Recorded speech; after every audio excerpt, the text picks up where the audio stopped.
incorrect password.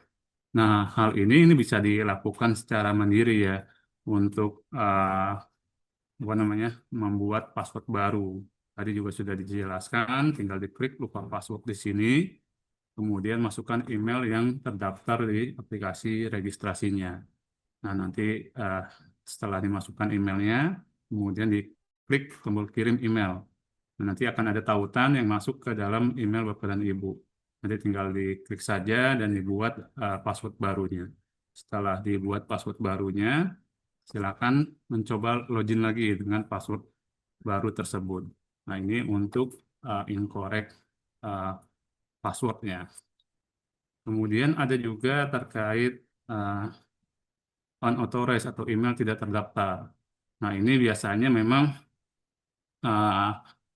email yang dimasukkan itu tidak sesuai dengan email yang didaftarkan di aplikasi registrasi ya. Jadi email itu tidak ditemukan di sini. Jadi kalau misalnya mendapatkan kendala ini, nanti silakan uh, melaporkan kepada Dinkes Kabupaten Kota. Kemudian nanti Dinkes Kabupaten Kota akan melaporkan melalui aplikasi Mantis ya.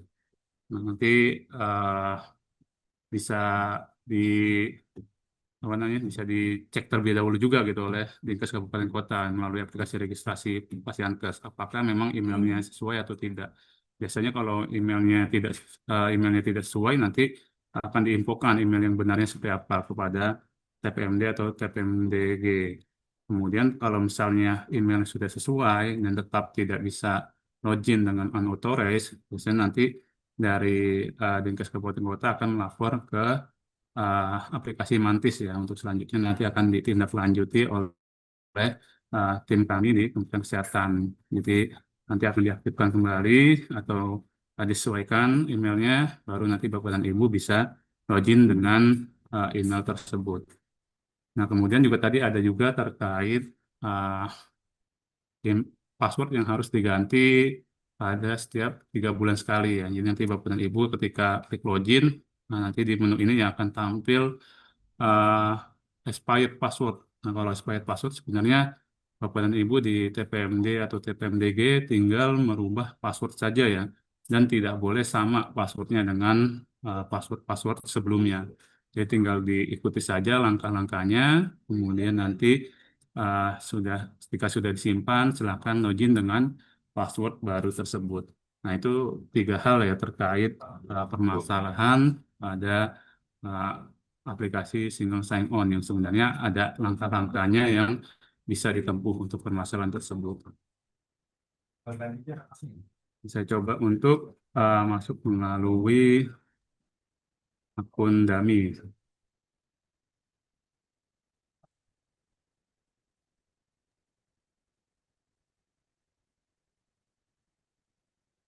Nah, ini ketika Bapak dan Ibu nanti sudah berhasil login ya melalui aplikasi SSO tadi, nah nanti Bapak dan Ibu akan tampilkan dashboard untuk melihat eh, laporan yang sudah dilaporkan ke dalam aplikasi untuk Pasienkes.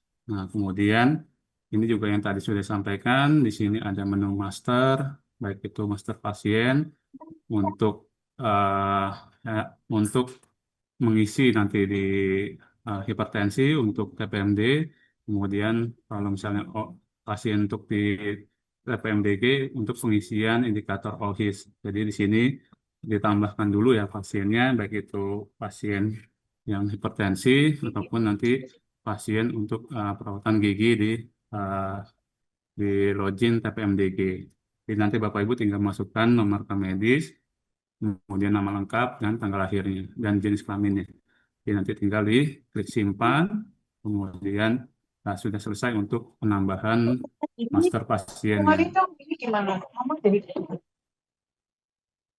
Nah, kemudian di menu master ini juga kami sediakan menu untuk hitung sampel slopin ya. Jadi kalau misalnya TPMD itu nanti akan ada pengisian untuk kebersihan tangan dan hipertensi. Tapi kalau loginnya TPMDG, maka yang ada adalah kebersihan tangan dan OHIS ya. Jadi di sini akan ada perbedaan ketika loginnya TPMD dan TPMDG. Nah, di sini untuk hitung sampel slopin ya, karena periode pelaporan di INM untuk tempat praktek mandiri ini adalah 3 bulanan, berarti untuk hitung sampel slopin juga harus dihitung setiap 3 bulan juga. Jadi untuk kebersihan tangan, misalnya sekarang sudah masuk ke triwulan kedua ya, tahun 2026. Nah, nanti Bapak Ibu tinggal memasukkan populasi dari uh, apa namanya pasien yang ada di tempat praktek Bapak dan Ibu. Jadi di sini misal dimasukkan ada sekitar 90 gitu ya untuk kebersihan tangan. Nah, ini berbeda ya dengan uh, yang ada di klinik ataupun puskesmas, di mana untuk uh, targetnya itu adalah petugas untuk sampelnya. Jadi kalau untuk di TPMD dan TPMDG itu populasinya adalah pasien, karena nanti yang mengisi dari kebersihan tangan itu adalah pasien itu sendiri melalui penginputan survei kebersihan tangan gitu. Dan yang dinilai juga adalah sarpras dari kebersihan tangan tersebut, bukan dari fight moment yang dilakukan oleh petugas. Nah, misalnya pada triwulan kedua ya tahun 2026, saya akan memasukkan populasi. Populasinya ini diambil dari jumlah kunjungan pasien di triwulan sebelumnya, yaitu adalah triwulan pertama di 2026. Saya masukkan misalnya 90, kemudian saya hitung, maka akan tampil hasil sampel untuk selopin untuk kebersihan tangannya sejumlah 73. Ini dari hasil perhitungan selopinnya. Rumus selopin ini akan berjalan ketika jumlah populasi di atas 30. Kalau di bawah 30 dia akan mengikuti jumlah populasi yang dimasukkan. Karena di 90 di atas 30, maka rumus selopin sudah berlaku ya. Sini ada 73, silakan diklik tombol simpan untuk menyimpan hasil sampel tersebut. Nah, di sini untuk kebersihan tangan sudah masuk ya untuk jumlah sampel di triwulan kedua tahun 2026. Nah, selanjutnya eh, dari tempat praktek mandiri juga menghitung untuk sampel hipertensi. Nah, untuk hipertensi di sini populasinya diambil dari jumlah pasien hipertensi saja ya, jangan semua pasiennya, hanya ke pasien yang hipertensi di triwulan sebelumnya juga. Misalnya di triwulan pertama jumlah pasien hipertensinya misalnya ada sekitar 30 ya. Gitu. Nah, maka diklik hitung. Nah, di sini hasilnya 30 juga ya. Karena rumus Lopin tadi adalah berlaku jika jumlah populasi itu di atas 30. Kalau dia misalnya 30 ke bawah, maka yang didapatkan hasilnya sesuai dengan populasi tersebut.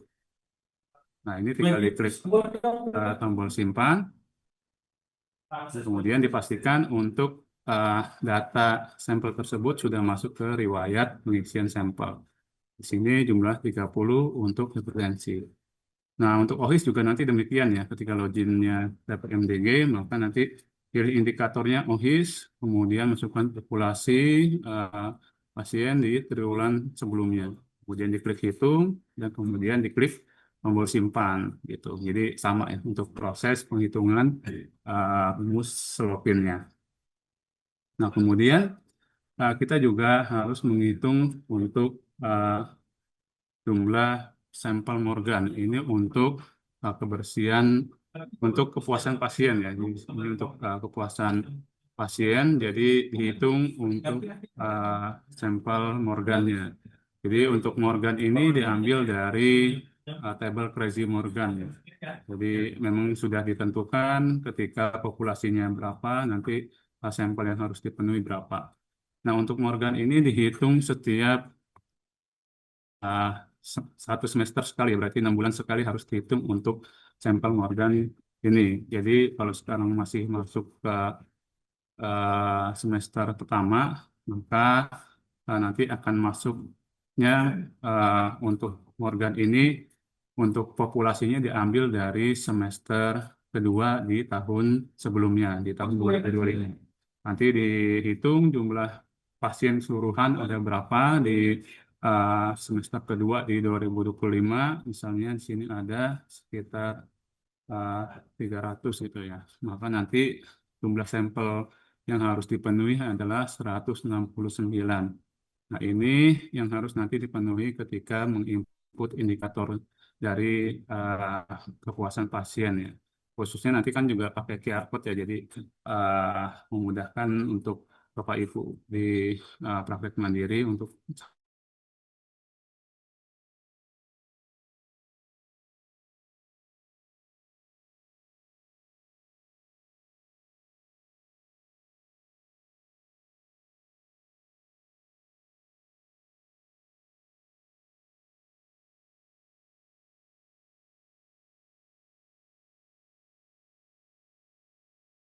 semester pertama di tahun 2026. Nah, jadi sudah terpenuhi untuk perhitungan baik itu Slopin maupun Morgan. Nah, kemudian eh, di sini untuk langkah selanjutnya adalah mengisi eh, ketiga indikator. Sebenarnya praktek mandiri itu ada 4, tapi dibagi jadi hipertensi ke praktek mandiri dokter, kalau office itu masuk ke praktek mandiri dokter gigi. Jadi masing-masing jenis PMD-nya itu tiga-tiga ya. Kepuasan pasien, kebersihan tangan, dan hipertensi. Atau kepuasan pasien, kebersihan tangan, dan OHIS. Jadi tergantung login-nya, nanti menunya akan menyesuaikan dengan jenis apa namanya jenis praktek mandirinya. Karena sini saya dokter sebagai dokter umum ya izinnya, maka yang tampil adalah hipertensi. Tapi kalau misalnya dokter gigi, yang tampil adalah OHIS itu. Nah, di sini yang pertama ada kepuasan pasien. Untuk kepuasan pasien, eh, nanti Bapak dan Ibu silakan klik print QR. Ya. Jadi ini coba saya nonaktifkan dulu ya, print QR. Nah, untuk eh, mengaktifkan print QR itu wajib tadi menghitung sampel slopin untuk kebersihan tangan dan sampel Morgan untuk kepuasan pasien. Kalau misalnya salah satunya tidak atau belum dihitung, maka tidak bisa diaktifkan QR-nya. Jadi harus diaktifkan terlebih dahulu QR-nya untuk kebersihan tangan dan kepuasan pasien. Jadi dihitung sampelnya terlebih dahulu, baru nanti bisa diaktifkan. Kalau sudah terpenuhi, silakan klik aktifkan, kemudian klik ya aktifkan. Nah, di sini nanti akan tampil print QR-nya ya. Jadi silakan nanti di klik print QR-nya dan nanti ini yang akan di-scan oleh pasien. Silakan nanti ditempel atau di laminating ya supaya nanti uh, bisa di-scan oleh pasien itu sendiri.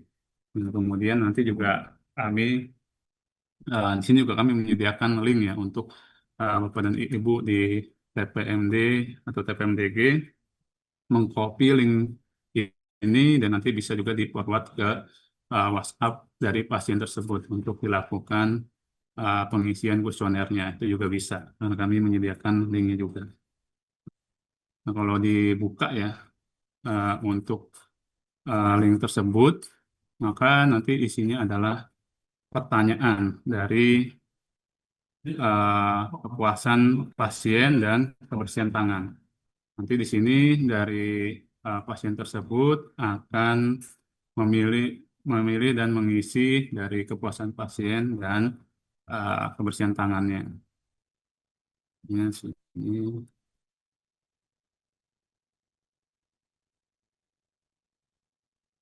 Nah, ini untuk data dasar pasien tersebut. Kemudian untuk pertanyaan survei kepuasan, di sini ada 9 pertanyaan terkait survei kepuasan. Ini mengikuti dari Kemenpan RB. Jadi mengikuti Kemenpan RB dan tapi disesuaikan ya dengan jenis praktek mandiri. Jadi di sini ada yang pertama kesesuaian persyaratan pendaftaran, di sini sangat sesuai, sesuai, kurang sesuai, dan sangat tidak sesuai dengan masing-masing bobot skornya dari 4, 3, 2, 1 yang ini bobot skornya. Jadi bobot skor ini nanti berguna ketika Bapak dan Ibu di praktek mandiri mengisikan secara manual karena formulir itu kan nanti disebar kemudian difotokopi, dibagikan ke pasien, dan Bapak Ibu di praktek mandiri menginputkan secara manual ke dalam aplikasi. Nanti kita uh, akan bahas juga ya. Tapi ini secara digital melalui survei yang dilakukan oleh pasien tersebut. Nah, misalnya pasien uh, akan mengisi seperti ini ya. Misalnya. Kemudian tepatan jam pelayanan, kemudian biaya pelayanan, layanan yang diberikan, kemudian informasi yang diberikan dokter, pandangan dokter, kebersihan ruangan, dan yang terakhir adalah penyampaian keluhan, masukan, dan saran ada atau tidaknya medianya. Nah, kemudian di sini kami juga gabungkan ya supaya tidak ada dua kali survei dengan survei kebersihan tangan. Survei kebersihan tangan ini di sini ada apakah tersedia hand sanitizer berbahan dasar alkohol. Nah, ini juga nanti ada skor-skornya. Jadi di Juknis atau di profil indikator itu biasanya juga ada ya untuk bobot skornya. Nah, di sini tinggal dipilih nanti oleh pasien ya, tersedia di ruang tunggu dan ruang periksa dengan wadah terisi. Ini kalau misalnya seperti ini keadaan di praktek mandiri. Kemudian apakah tersedia tempat cuci tangan dengan air yang selalu mengalir, ya? Sabun cair dan pengering tangan sekali pakai. Nah, ini juga ada bobot-bobotnya tersendiri. Nah, kemudian yang terakhir adalah apakah tersedia media informasi yang tersedia. Nah, kemudian ketika pasien itu sudah mengisikan pasien tersebut, maka akan mengklik tombol simpan.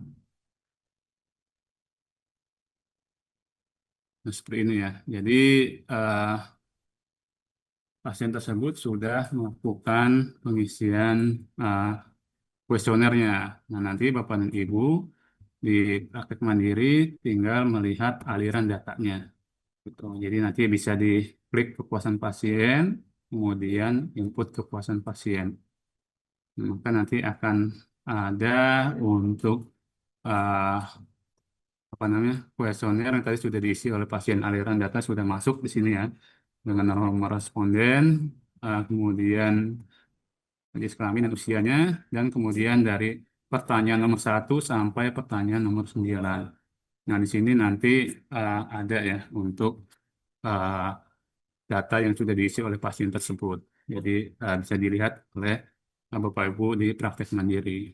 Nah, di sini perbedaannya adalah untuk data yang diisi secara mandiri oleh pasien itu tidak bisa diedit ataupun dihapus. Jadi tidak bisa diintervensi, memang apa adanya dari pasien tersebut. Gitu.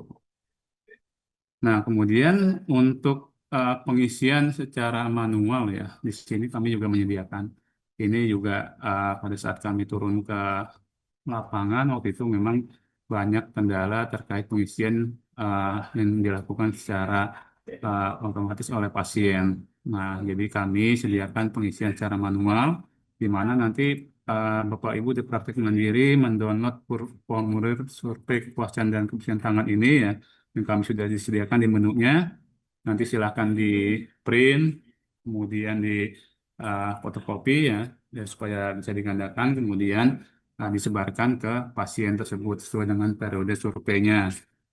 Nah, nanti ketika sudah diisi oleh pasien, Bapak Ibu tinggal memasukkan ke dalam aplikasi mutu Pasienkes. Di sini misalnya untuk kepuasan pasien ya. Misalnya tanggal kunjungan 24 Juni. Di sini kemudian isikan data usianya, kelamin. Nah, kemudian isikan juga nomor responden. Nomor responden ini biasanya nomor unik ya yang ada dinomorkan di formulir survei kepuasan dan kebersihan tangannya supaya memudahkan nanti matching ya untuk nomor responden tersebut ke dalam survei manualnya atas dasar uh, formulir manual yang mana gitu. Jadi ini sebenarnya nomor bebas tapi harus unik. Nah, kemudian Bapak Ibu di praktek mandiri tinggal memasukkan scoringnya tadi bobotnya ya. Untuk A, B, C, D yang terbesar dari 4, 3, 2, dan 1.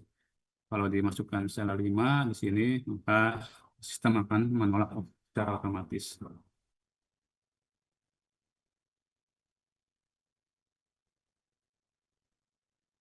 Nah, setelah diisikan sampai unsur ke-9 atau pertanyaan nomor 9, selanjutnya wajib juga diisikan adalah keterangannya. Jadi nanti dari Kemenkes ataupun dari Dinkes bisa tahu kenapa diisikan secara manual ya. Karena memang sebenarnya untuk pengisian manual ini kami dulu tujukan untuk daerah-daerah yang memang tidak untuk jaringan HP-nya ya tidak memiliki jaringan yang bagus ya. Jadi kami sediakan untuk pengisian secara manual. Tapi pada perjalanannya memang dipakai di banyak praktek mandiri ya untuk mengisikan eh, apa namanya mengisikan baik itu survei kepuasan masyarakat pasien ataupun kebersihan tangan. Jadi kendalanya di sini nanti bisa diisikan baik itu pasien tidak membawa handphone atau pasien tidak memiliki handphone atau bahkan susah sinyal ya. Nanti tinggal dipilih saja, kemudian diklik tombol simpan. Nah, kalau misalnya datanya sudah masuk ya seperti ini, nah, itu berarti sudah bisa nanti dilaporkan ke melalui menu kirim laporan INM. Nah, di sini untuk yang diisi secara manual itu bisa diedit ataupun dihapus karena takutnya ada kesalahan data ya. Jadi bisa diedit ataupun dihapus untuk yang diisi secara manual oleh praktik mandiri. Kemudian di sini kami juga menyediakan ya untuk laporannya, laporan survei kepuasan, baik itu kepuasan pasien maupun cat kepuasan pasiennya. Nah, di sini sistem secara otomatis akan menghitung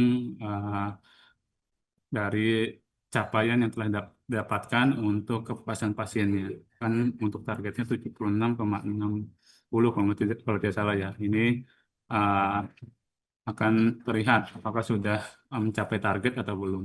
Karena untuk dari akhir tahun 2025 ya, kami yang sebelumnya melihat dari kepatuhan pelaporan sekarang sudah bergeser ke capaian gitu. Jadi kita sudah mulai bergeser untuk melihat ke dalam uh, target capaiannya, apakah memenuhi target atau tidak gitu untuk pelaporan dari INM ini. Jadi yang sebelumnya hanya melihat sudah lapor atau belum, sekarang kita melihatnya sudah mencapai target atau belum.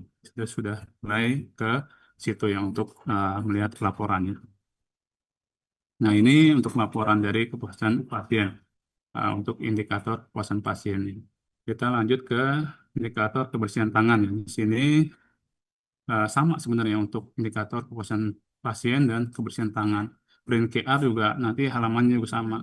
Kalau sudah diaktifkan di salah satunya, maka sudah otomatis aktif juga di indikator yang uh, bergandengan tersebut.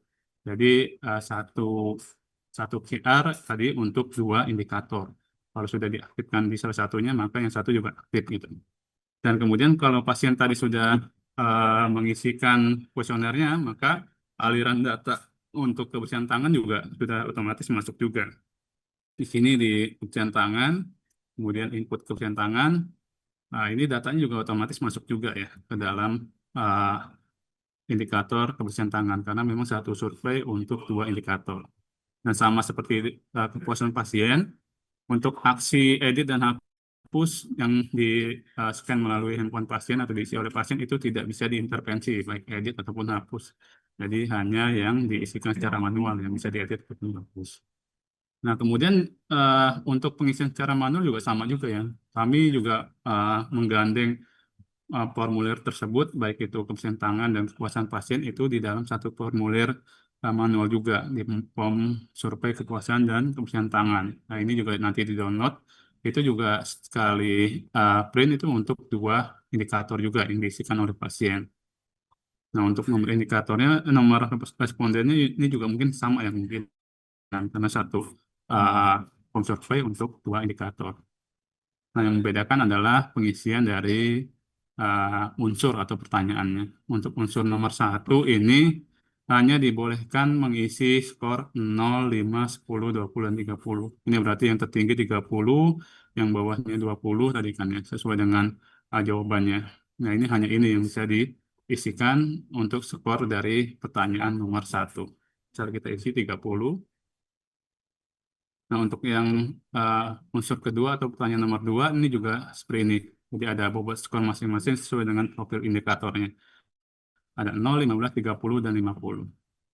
Kalau kita misalkan isi 30 ya, berarti ada, karena kebersihan tangan ini kan targetnya adalah 100% ya. Jadi memang diharapkan semuanya mendapatkan nilai maksimal gitu. Jadi kalau ada salah satu saja misalnya di bawah 50 untuk unsur nomor 2, ya nanti untuk capaiannya pun akan uh, tidak mencapai target ya yang sebanyak 100%. Kemudian untuk pertanyaan nomor 3, di sini juga hanya untuk 0 dan 20. Kalau tersedia 20, kalau tidak tersedia berarti 0 seperti itu. Dan kemudian juga wajib juga untuk memilih keterangan sama seperti kepuasan pasien tadi. Jadi di sini silakan isikan keterangannya, kemudian klik tombol simpan. Datanya sudah otomatis masuk ya ke dalam aplikasi. Nah, ini bisa diedit dan dihapus karena memang diisikan secara manual oleh praktek mandirinya. Untuk laporannya, di sini ada rekap keberhasilan tulisan tangan. Nah, di sini bisa kita lihat untuk uh, triwulan kedua ya, yang tadi sudah kita lakukan, itu capaiannya adalah 90%. Kalau nggak salah targetnya adalah 100% ya, jadi memang belum mencapai target berarti untuk kebersihan tangannya. Nah, nanti uh, bisa disimpulkan analisis dan rencana tindak lanjutnya atas capaian ini pada saat Bapak dan Ibu mengklik kirim laporan INM dan mengirimkan laporannya. Seperti itu. Kemudian di sini kita lanjut ke indikator selanjutnya ada input hipertensi. Nah, kalau hipertensi ini eh, yang tadi sebelumnya kita inputkan di master ya, itu akan bisa tampil di sini. Jadi fungsinya kita menginputkan pasiennya terlebih dahulu di master pasien, supaya bisa kita panggil nomor rekam medis ataupun namanya ya di kolom rekam medis ini. Misalnya saya pakai tes satu misalnya. Kemudian di sini untuk hipertensi adalah ketepatan jadwal kontrolnya. Jadi ketika pasien tersebut sudah didiagnosis hipertensi gitu dan diberikan obat ya, itu nanti akan dilihat dari kunjungan kedua, ketiga, dan keempatnya. Apakah dia tepat jadwal atau tidak. Misalnya kunjungan keduanya setelah diagnosis tersebut dia tepat jadwal. Kemudian kunjungan tiganya tepat jadwal. Nah, kunjungan keempatnya tepat jadwal. Nah, ini uh, bisa diklik tombol simpan ya, untuk laporannya. Berarti memang sudah mengisikan ke apa namanya ke ketiga kunjungan setelah dia diagnosis itu tepat jadwal semua. Nah, kemudian bisa juga dengan cara misalnya pada saat pasien tersebut uh, hadir di misalnya di uh, bulan April ya misalnya bulan April misalnya datang dia itu juga bisa juga misalnya di kunjungan keduanya di bulan April itu cukup diklik tombol tepat jadwal saja misalnya kemudian diklik tombol simpan. Nah nanti ketika pasien tersebut datang lagi di bulan uh, Mei misalnya di bulan Mei sini tes 2 tadi. Nah ini maka nanti tinggal mengklik kunjungan ketiganya karena kunjungan kedua sudah tepat jadwal tadi. Nah, ini bisa dilakukan pada saat uh, akhir periode pelaporan atau 3 bulanan ya di bulan Juni ataupun bisa dilakukan setiap kunjungan pasien tersebut ya. Jadi uh, ini akan mengupdate data dari pasien tersebut yang tadinya dia uh, apa namanya cuma kunjungan kedua dan ketiganya, nanti pada kunjungan keempatnya itu bisa terupdate lagi seperti itu. Jadi bisa dilakukan secara penginputan secara di unsur ya setiap bulan ataupun bisa sekaligus pada akhir periode pelaporan. Jadi pada setiap akhir triwulan ya itu bisa dilakukan seperti itu juga. Nah ini untuk pengisian hipertensinya.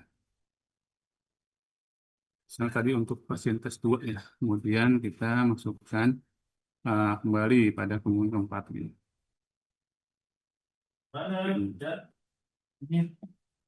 Nah, maka nanti eh, untuk pasien tersebut itu sudah bisa mendapatkan capaian karena tepat waktu semua untuk jadwal kontrolnya. Nah, ini untuk pengisian dari hipertensi. Kemudian kalau kita coba lihat ya di laporan kontrol hipertensinya untuk tahun 2026 di triwulan kedua.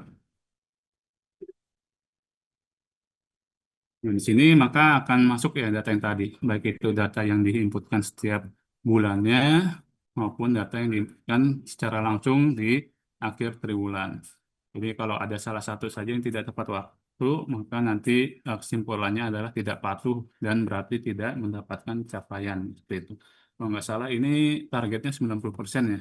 Jadi memang diharapkan untuk pasien hipertensi memang selalu tepat waktu ya untuk kontrolnya. Baik itu dia datang langsung ataupun bisa juga dengan mekanisme telemedicine untuk hipertensi ini. Nah, setelah Bapak dan Ibu menginputkan ketiga indikatornya, maka nanti tinggal mengklik tombol kirim laporan INM.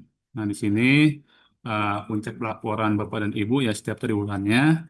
Jadi harus dilakukan karena kalau tidak dilakukan kirim laporan INM ini, maka data Bapak dan Ibu itu hanya ada di Bapak dan Ibu saja ya, tidak bisa terlapor ke dalam laporan Dinkes baik itu kabupaten kota provinsi maupun Kementerian Kesehatan. Jadi ada juga yang kasus di mana praktek mandiri sudah merasa mengisi gitu, tapi memang setelah dicek belum melakukan kirim laporan INM ini. Jadi memang harus dilakukan ya, karena kalau misalnya menginput indikator saja itu belum terlihat di monitoringnya Dinkes, Kabupaten Kota, Provinsi maupun Kementerian Kesehatan. Yang terlihat adalah nanti hasil dari eh, capaian yang telah diakumulasikan oleh sistem ya melalui mekanisme kirim laporan INM ini. Nah, nanti Bapak Ibu tinggal memilih tahun, triwulan, kemudian diklik tombol cari di sini. Nah, nanti untuk capaiannya akan otomatis tampil ya, baik itu sebagai kepuasan masyarakat, kebersihan tangan, maupun kepatuhan jadwal kontrol hipertensi. Nah, untuk kepuasan pasien atau kepuasan masyarakat ini akan tampil di triwulan 2 dan 4 saja. Berarti di triwulan 1 dan ketiga, Bapak dan Ibu hanya melaporkan nanti survei kebersihan tangan dan kepatuhan jadwal kontrol hipertensi ya. Karena sifat dari kepuasan survei kepuasan pasien ini dilaporkan setiap semester sekali. Jadi hanya tampil di triwulan kedua dan triwulan keempat. Itu. Nah, nanti tugas Bapak dan Ibu hanya tinggal mengisikan analisis dan rencana tindak lanjut atas capaian yang telah dicapai. Gitu.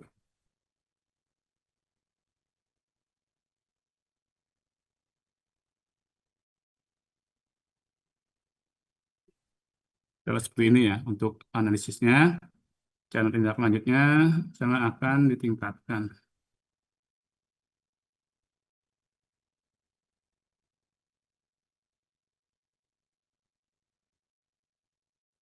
Seperti ini.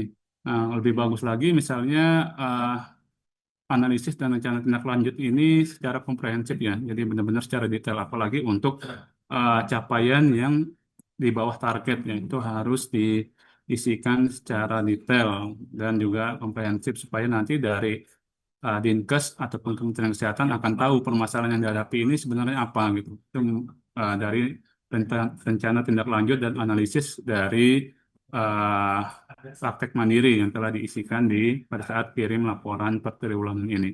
Jadi memang harus diisikan secara detail ya untuk analisis dan rencana tindak lanjutnya, khususnya untuk capaian yang tidak mendapatkan atau tidak mencapai targetnya.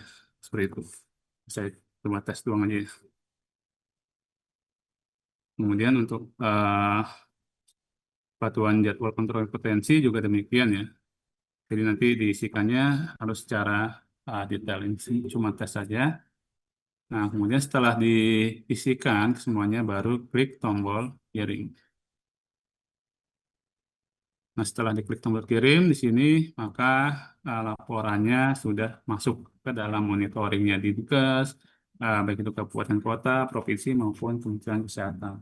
Dan juga kalau misalnya ada credentialing dengan BPJS, di sini juga bisa dicetak bukti pengirimannya ya, yang nantinya bisa dimasukkan ke dalam dilaporkan pada BPJS ya untuk proses credentialing. Nah, seperti itu. Dan juga nanti ini akan dilihat ya oleh uh, sekarang ada namanya aplikasi Komdat ya yang akan melihat capaian dari per masing-masing TPMD yaitu capaian INM.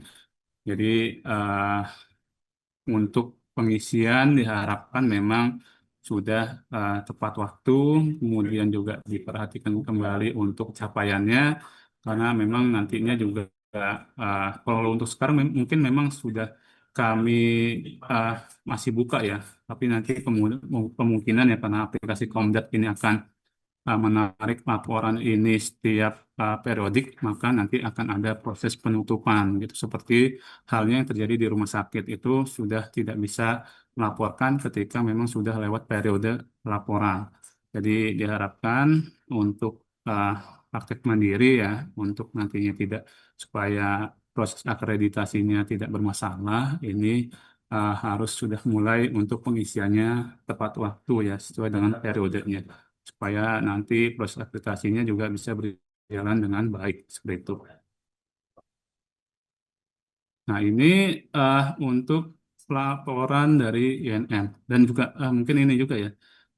Jika memang misalnya saya cari ya, misalnya di triwulan pertama misalnya. Nah, kemudian dari sistem tidak menemukan pengisian hipertensi.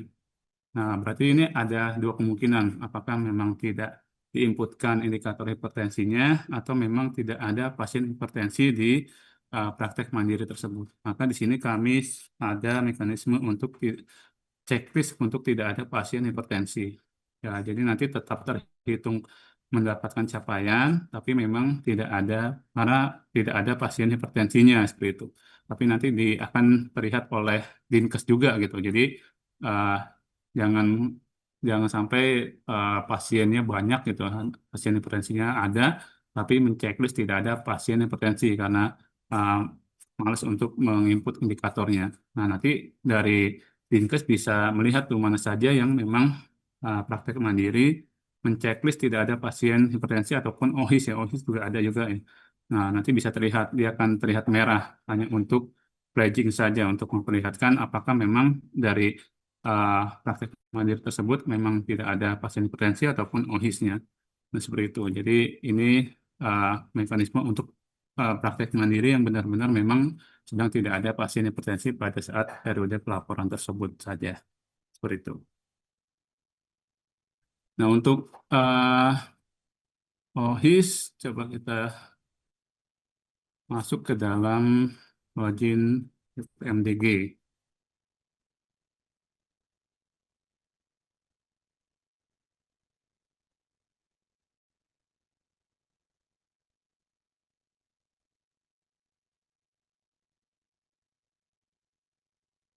Nah, ini untuk OHIS screen ya. Tadi sama ya prosesnya. Menghitung sampel slopin untuk OHIS-nya terlebih dahulu.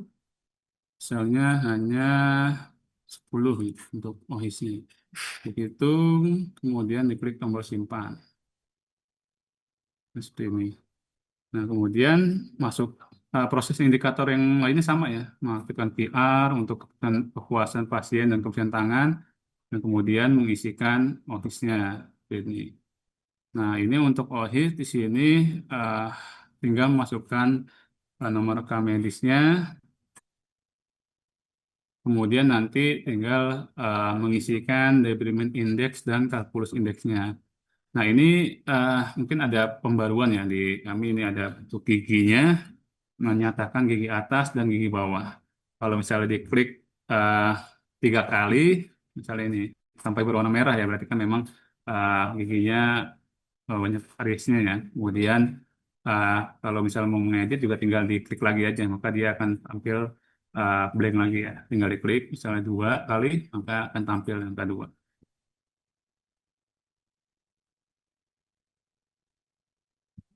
Nah, kemudian gigi bawahnya untuk debridement indeksnya, kemudian untuk kalkulus indeksnya juga demikian juga ya. Tinggal diklik saja lambang giginya.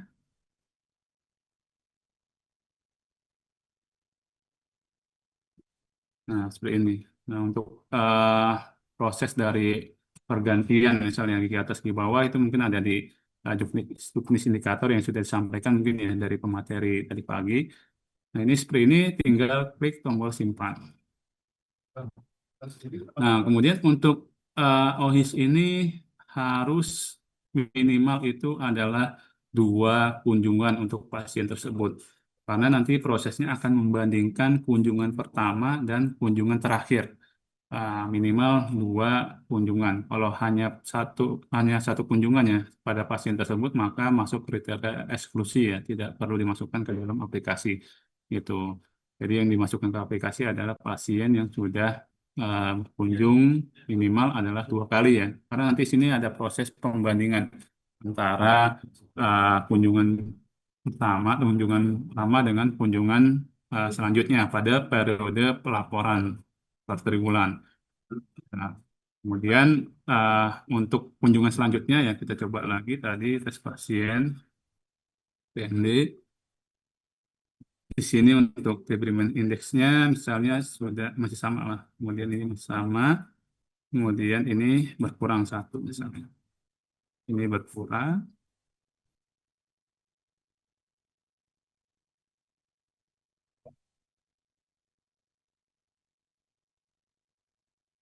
Seperti ini misalnya ya. Jadi coba saya kurangi untuk debridement index dan Harkus indeksnya. Nah, maka 2 kunjungan ini ya dalam satu pasien nanti akan dibandingkan ya dari total debridement indeksnya keduanya dan total kurs indeksnya dan nanti akan dibandingkan skor OHIS-nya dari skor OHIS kunjungan pertamanya berapa, kunjungan awalnya berapa, kemudian kunjungan selanjutnya berapa. Dan di sini kan ada kesimpulannya. Yang pertama dia kesimpulannya buruk untuk skor OHIS-nya, yang kedua kesimpulannya sedang. Kalau kita lihat di laporan OHIS-nya, ini laporan penurunan misalnya untuk tahun 2026, triwulan kedua. Nah, seperti ini. Jadi minimal itu adalah 2 kunjungan. Kalau misalnya satu kunjungan tadi masuk kriteria eksklusi ya tidak perlu diinputkan. Nah, di sini nanti sistem akan membandingkan skor OHIS kunjungan pertamanya dengan kunjungan terakhirnya. Nah, nanti akan ada kesimpulannya. Kalau dia kesimpulan turun berarti mendapatkan capaian. Kalau tetap ataupun malah naik ya, itu berarti tidak mendapatkan capaian. Untuk OHIS ini kalau tidak salah target capaiannya adalah 20% ya. Jadi masih cukup rendah untuk capaiannya. Nah, ini mungkin nanti bisa dilihat ya masing-masing dari tempat praktek mandiri dokter gigi capaiannya sudah mencapai target atau belum. Untuk proses pengiriman laporannya juga sama ya. Jadi kalau misalnya eh, mau melaporkan triwulan kedua, ya di sini tinggal pilih tahun, kemudian triwulan keduanya, kemudian nanti tinggal mengisikan analisis dan dana tindak lanjut. Ini sama ya untuk prosesnya dengan dokter umum tadi. Kalau tadi hipertensi, sekarang adalah OSIS. Mungkin itu aja perbedaannya. Nah, ini untuk selanjutnya sama semua. Untuk prosesnya hanya tadi indikatornya saja yang berbeda. Nah, kemudian mungkin sedikit ya terkait tentang eh, proses akreditasi.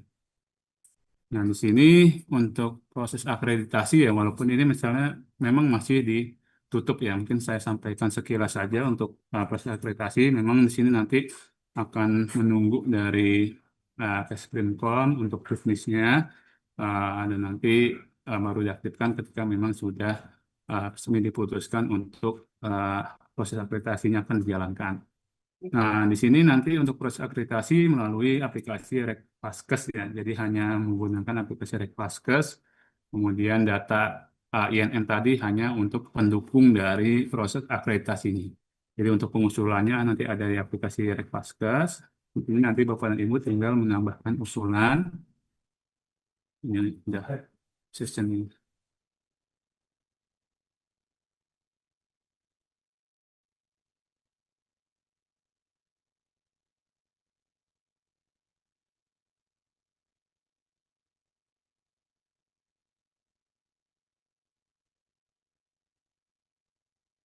Nanti tinggal menambahkan usulan, kemudian nanti eh, masukkan tadi ya, seperti yang Pak Kris sampaikan, masukkan tanggal usulan akreditasinya, kemudian diklik cek kebutuhan akreditasinya.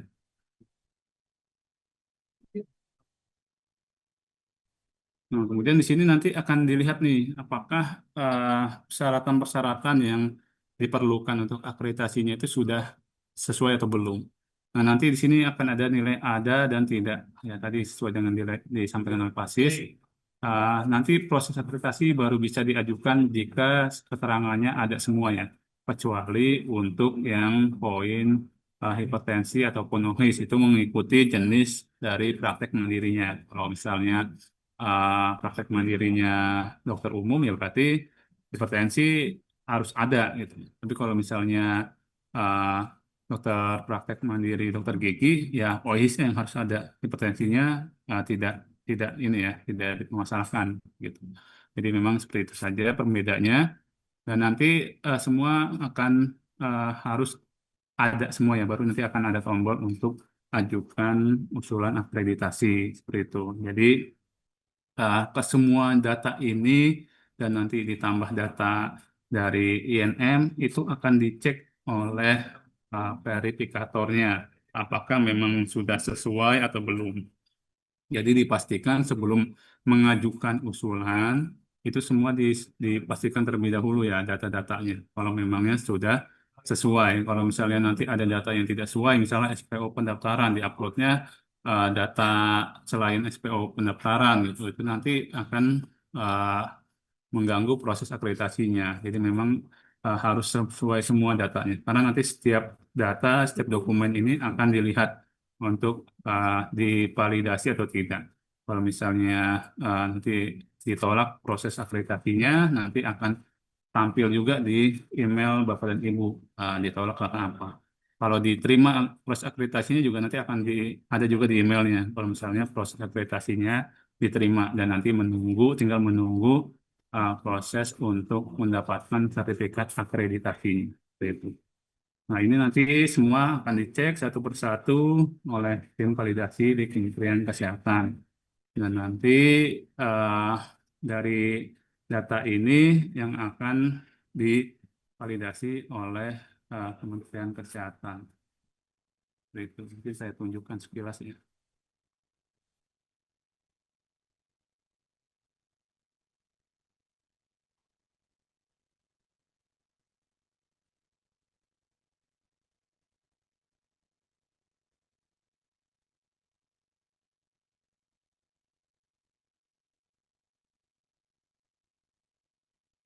Nah, misal tadi Bapak dan Ibu sudah mengajukan usulan, semua sudah ada gitu ya. Kemudian diajukan usulannya. Nah, nanti dari tim dari Kementerian Kesehatan ya akan melihat nih, mencek ajuan tersebut. Nanti akan dilihat detailnya, kemudian per masing-masing SPO-nya, kemudian sampai nanti poin ke 21 yang integrasi satu sehat, itu semua nanti akan dicek gitu. Misalnya di sini untuk laporan hasil kontrol. Nah, ini nanti akan dicek seperti ini. Jadi data yang DNM juga nanti akan menjadi data dukungnya. Makanya untuk INM juga harus diisikan dan dikirim laporan triwulannya. Dan data-data yang tadi juga mengenai SPO atau apa itu juga nanti akan bisa dilihat oleh uh, verifikator dari Kementerian Kesehatan. Jadi jika ada data yang belum sesuai, segera disesuaikan gitu untuk proses nanti akreditasi. Nah, mungkin ini ya yang dapat saya sampaikan.